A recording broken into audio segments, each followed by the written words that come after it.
మాటల మూటలు తనకే సొంతమట. వయస్సు దాసోహమ్మాయేది వెచ్చని తన కౌగిలి కట.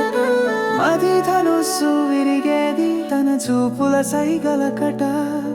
వలపూలే కలురాసెది తన తొలకరి నవ్వుల చినుకులట.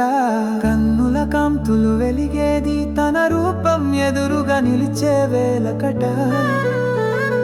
కాంతి సైగల భాష, పెదవి నవ్వుల భాష, గుండె గదుల భాష, తనువు స్పర్శల భాష, మౌన రాగల భాష, మదిని మీటిన భాష, కవుల వర్ణన భాష, కాలం తెలిపే భాష, వింత ఊహల భాష, విచిత్ర చేష్టల భాష, అంత మెరుగని భాష, అర్థం తెలియని భాష, అదే అంతులేని